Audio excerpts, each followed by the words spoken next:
Part 1. They started whispering before the music even reached its first full note.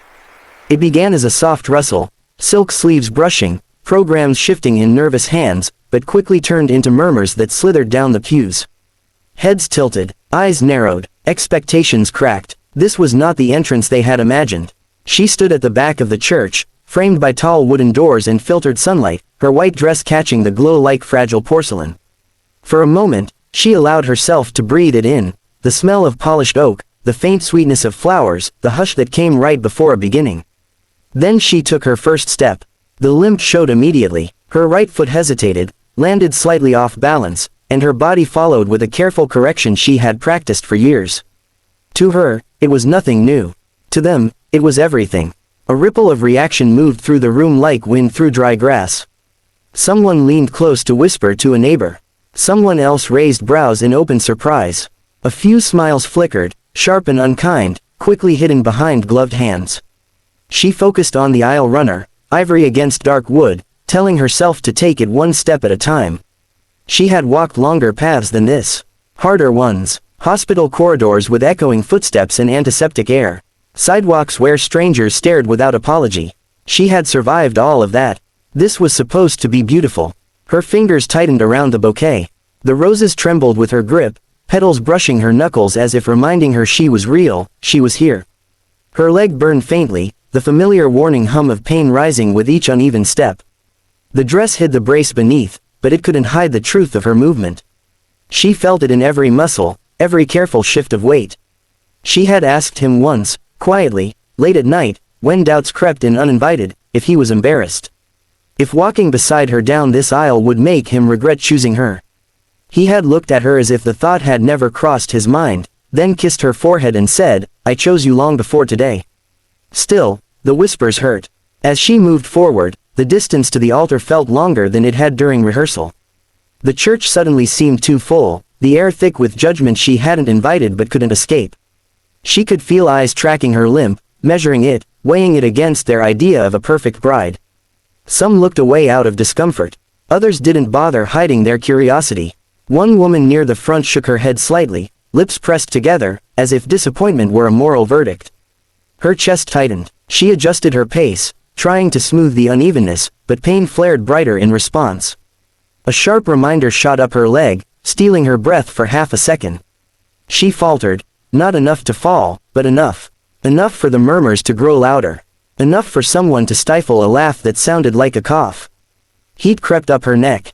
Her eyes burned, but she refused to let tears fall.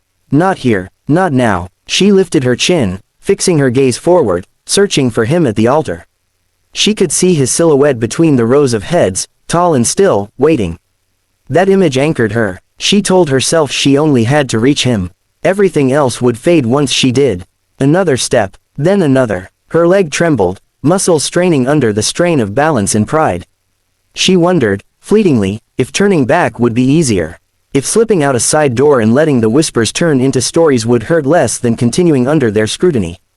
The thought terrified her, not because she wanted to leave, but because it showed how deeply their judgment was cutting.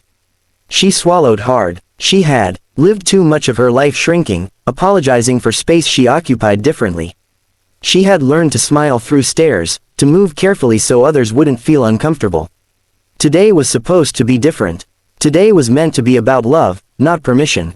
As she took another step, pain surged again, sharper this time, and her foot dragged just enough for her heart to lurch. A gasp escaped somewhere in the crowd. She steadied herself, but her confidence wavered, fragile as spun glass. She whispered under her breath, not a prayer, but a plea, to her body, to the moment, to him. Just a little farther. Part 2. The music didn't stop, but everything else seemed to. The whispers froze mid-breath, as if the church itself had inhaled and forgotten how to exhale. He had seen it the moment her step faltered again, the way her shoulders stiffened, the way her chin lifted just a fraction too high, defiance stitched to fear. From the altar, he had watched her fight her own body with quiet dignity, and something in his chest tightened until it hurt. He didn't think, he moved. The best man shifted beside him, confused, whispering his name, but he was already stepping down from the raised platform. His polished shoes touched the aisle runner, and the sound, soft but deliberate, cut through the murmurs like a bell. Heads turned. A few people straightened in their seats, sensing that something unscripted was unfolding. She noticed him only when he was a few steps away. Her eyes widened, panic flashing through the exhaustion and pain. "What are you?" she began, her voice barely more than a breath. He reached her and knelt without hesitation, one knee sinking into the fabric of the aisle runner as if this were the most natural place in the world for him to be. Up close, he could see the strain she was hiding, the fine sheen of sweat at her temple, the tension in her jaw, the way her bouquet trembled. "I'm okay," she whispered urgently. "I can walk. Please, don't." "I know you can," he said gently, his voice steady enough for only her to hear. "You've been walking your whole life." He met her eyes then, really met them, letting everything he felt settle there. "But you don't have to do this part alone." Before doubt or pride could argue back, he slipped one arm securely behind her back, careful not to crush the dress, and the other beneath her knees. She gasped, not in pain, but in surprise, as her weight shifted into his hold. For a heartbeat, she clutched at his shoulders, afraid of dropping, afraid of drawing more attention. He lifted her easily. The reaction from the pews came in waves. A sharp intake of breath. A stunned silence. Someone whispered his name like a question. Someone else pressed a hand to their mouth, eyes shining with disbelief. The earlier laughter evaporated, replaced by something heavier, shame, awe, reverence. She felt herself rising, the burning in her leg easing as the strain disappeared. Her bouquet slid against his chest, the roses brushing his lapel. From this height, the aisle looked different, shorter somehow, less threatening. She could feel the solid strength of him, the steady rhythm of his breathing, the absolute certainty in the way he held her. "You didn't have to do this," she murmured, torn between relief and fear. "They're all staring." "Let them," he replied quietly, and for the first time that day, she heard a smile in his voice. "I'm not marrying them." He turned toward the altar, adjusting his grip so she was comfortable, as if he had carried her 1,000 times before. Then he began to walk. Each step was slow, deliberate, unhurried. He wasn't rushing to end the moment, he was honoring it. The sound of his footsteps replaced the music in her ears, a steady cadence that drowned out every cruel whisper she had heard earlier. She rested her head lightly against his shoulder, the tension in her body finally loosening.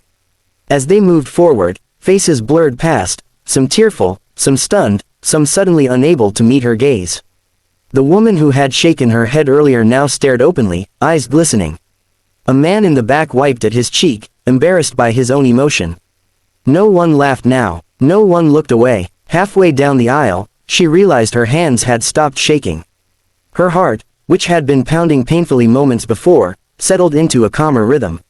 For the first time since stepping through the doors, she felt safe, not because the eyes were gone, but because they no longer mattered. He was carrying her, yes, but more than that, he was standing between her and the world.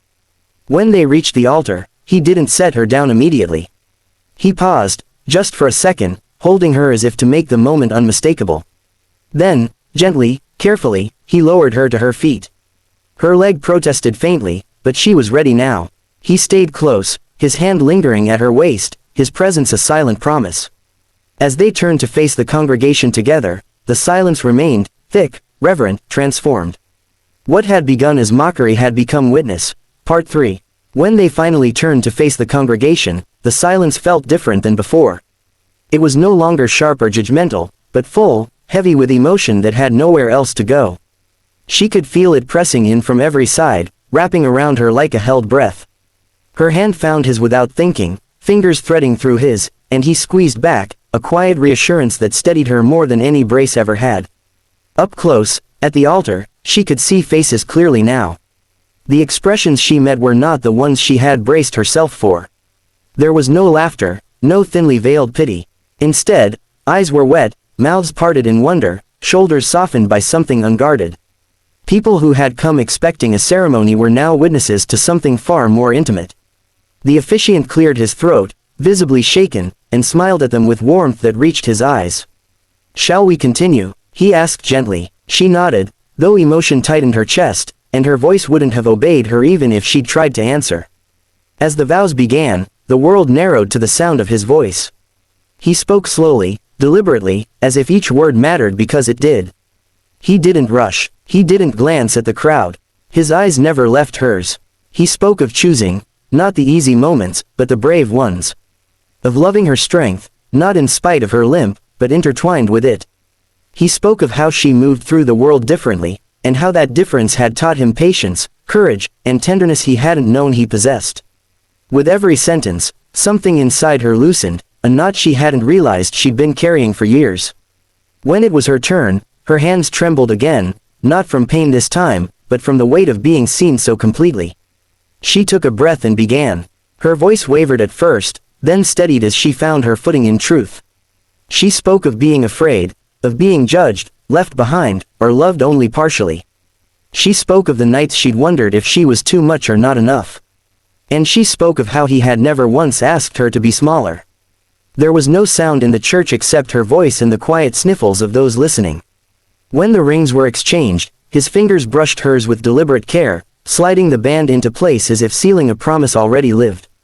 She did the same, her touch lingering, memorizing the moment, the warmth of his skin, the solidity of him, the certainty that filled the space between them.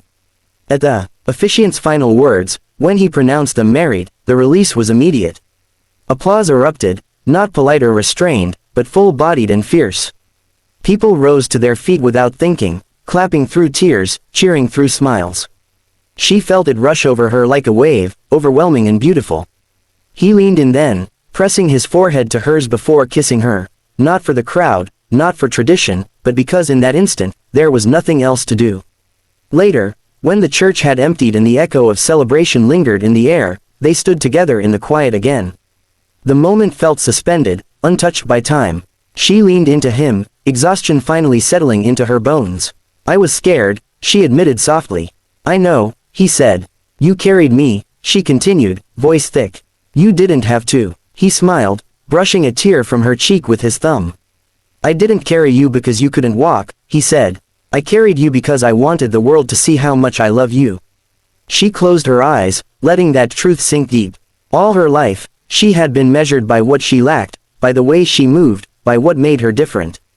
But today, she had been defined by love so visible it changed a room full of strangers. As they walked back down the aisle together, slowly, side by side this time, she noticed something else. No one stared at her limp anymore. They looked at their joined hands, their shared smiles, the quiet confidence between them. She realized then that the moment people would remember was not how she limped down the aisle. It was how she was loved the rest of the way.